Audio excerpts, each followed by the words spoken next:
Hey guys, it's your girl Low Boogie on the ones and twos. No, I'm just teasing. Now just here, just doing my first video chat and figure I'd go ahead and start it tonight. So I'm not doing anything, taking a break. I'm working out and working.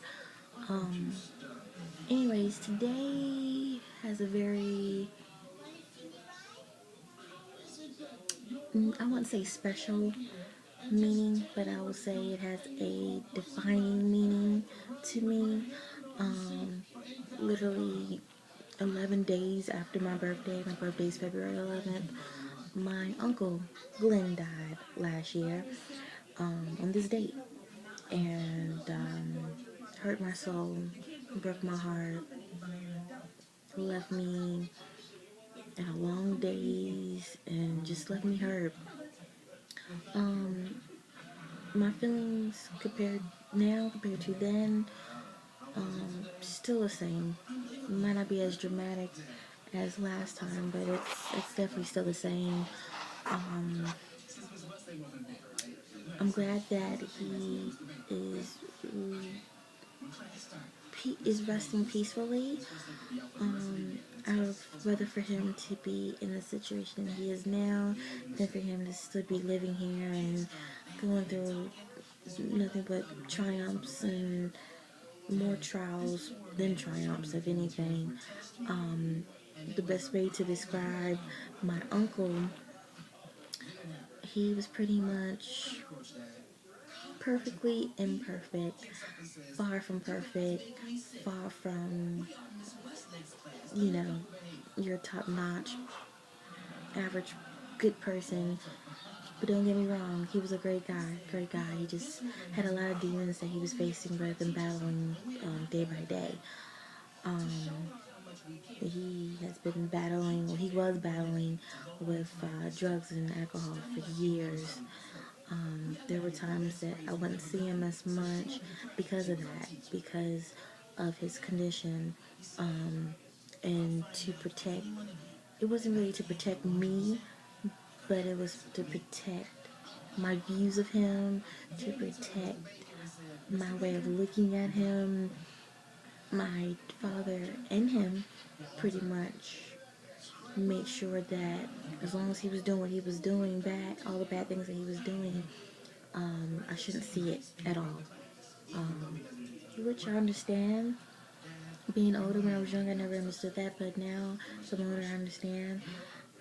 But at the same time, it hurts and it sucks because, as a girl, a niece, you want to see your family members, you want to see your uncles, you want to see, everyone around you doing good. That's what family's for. But it sucks that I wasn't really able to really spend as much time with her as I wanted to because of his demons that he was constantly facing. But the times that we did see each other, I had a great time. He always put a smile on my face, and he always gave me the best hugs ever. Um, Unconditional, loving, and I just appreciate it from the bottom of my heart, you know. Um, it's it's an experience. It's tough.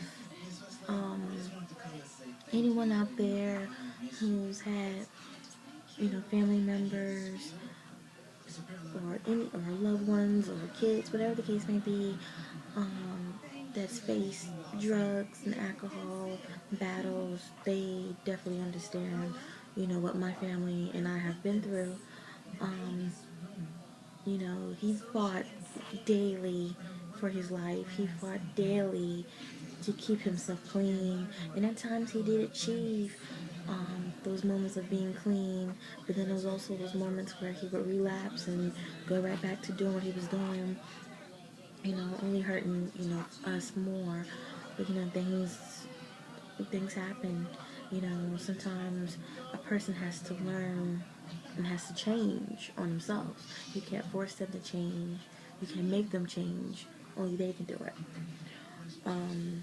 So that was my Uncle Glenn. He was stubborn, very stubborn, and he was the youngest male of my dad's side. He's my dad's younger brother, and my dad's the middle child, the middle son. But my Uncle Glenn was the youngest boy and the last boy, and then they had my Aunt Jane. Um, but he was a comedian. He was a sweetheart. He loved the 4th of July. He loved eating people's food. He was interested in more food than anything else. Um, our religious background was a little different, but he stayed going to church. But he only would go to church most of the time because of the great food that there was a service afterwards or whatnot. That's my Uncle Glenn. You gotta love him. It's that Baltimore mentality sometimes, it never fails. But it is what it is. Um, he left behind 2 boys, 2 sons, my cousins Gerard and Glenn Jr. My cousin Gerard's doing great. He's in Fort Bragg, not too far from here. Raleigh. And my cousin Glenn Jr. Unfortunately right now is in prison, but he will be getting released in the next 3 more years from now. But me and him constantly communicate through emails, that's set up from the prison systems, along with letters and phone calls and you name it. In fact, prior to my uncle's death, we wasn't really that close because I didn't really see him as much before he was in jail, before he was in prison, and same thing with Gerard. But after my uncle's passing, it helped us to become close and to really get to know each other more on more of a love connection, not like a relationship type thing, that's crazy, but like a family love connection. And anybody that's out there that really loves and very close and tight knit with their family knows what I'm talking about, because everyone has that, you know.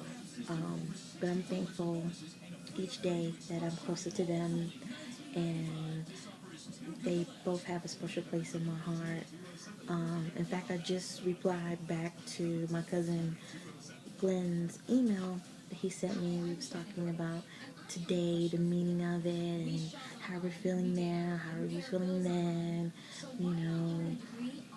any regrets, the encouragement, the love, you name it. It was great. It was beautiful, and it was just what I needed for today. Because, like I said, today I just been sad, and I've been crying on and off, and listening to music, trying to like calm my nerves. But some of the songs that would come up just was kind of making the situation worse, and I was just like, okay, I don't need this today. But it happens. Um, I wouldn't wish death upon anyone, ever, ever, ever. Um, but anyone that's lost a family member, anyone that's lost a loved one or a friend, for that matter, knows how it feels.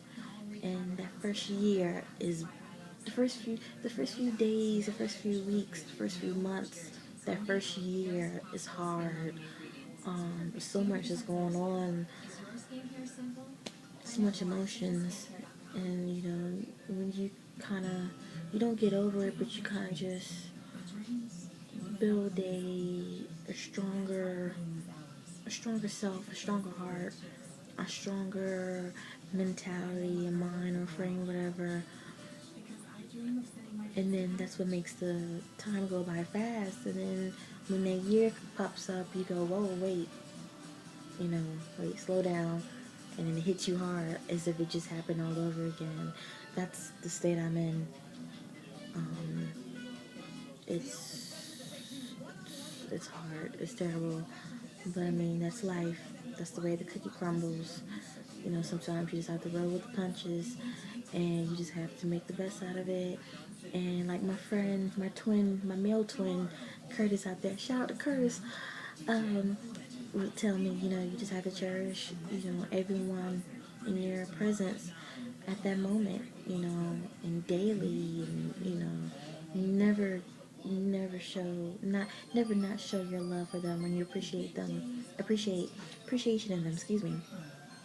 You know, you want them to know, because there comes a time and a place where things might happen, and someone might feel like they didn't get that love that they normally would receive from you, because you never said anything, and it might not be any harsh feelings, or it might not be by on purpose, but it just happens. And that's why it's so important for us to really appreciate the people that are here or still here in your life, because you never know when they're gone. But all I have is memories of my uncle, and I still love him, and I miss him unconditionally. And I wish he was here. I really do wish he was. It's not the same. It's not the same at all. When my uncle died, my uncle died, it was my second time seeing my father cry. The first time I ever saw my father cry was when I graduated high school, and that made me cry. But when my father cried, and I mean he cried, I mean he was sobbing when my uncle died, it really hit me. In fact, that's how I found out how my uncle passed. My dad came to my job and talked to my boss behind closed doors, and my boss pulled me to the side to meet her in her office with my dad. And I didn't know what was going on. I didn't know, so many thoughts was going on in my mind. I was like, what is going on? Why is he in his office talking to my boss by himself? What's going on? I was not expecting the news that I received. And then my father looked right at me and told me, and I didn't believe him. I thought he was joking. I really thought he was joking, and I kept saying, stop lying to me. Stop playing. Like, this is nothing to be playing with. And he looked at me dead in my eyes and burst out in tears. And that's when I realized that my uncle passed and that he was serious. And from that moment, I couldn't stop crying. Couldn't stop crying. I ended up leaving work, and I ended up staying. I went home, and my mom had to go to work early that day, so it was just me and my dad in the house. Dead silence. No music, no TV, nothing. And we were sitting side by side, holding each other as tears was coming down our face, trying to wrap our head around it. Our phones are ringing up off the hook. His phone, my phone. We had our family members up in Baltimore calling us, family members up in Baltimore calling me, my dad, my friends. When word broke out that my uncle had passed, all of my friends and my mother's side of the family was hitting me up. It was crazy. It was so surreal. The whole atmosphere of it was just so real. But after a few days, I gotten over it, and the hard part of it at least. And I continued to keep my head up despite the fact how hurt I was. I even went to work the next day. I took the rest of the day off that Wednesday when I found out last year. But I went back to work Thursday and Friday to get my mind off of it, because I knew that if I had stayed home and not worked at all, my mind would have been on it the whole entire time, and I would have completely lost it. And Lord knows what I would have done to myself, because I would have lost my mind. I literally would have lost my mind.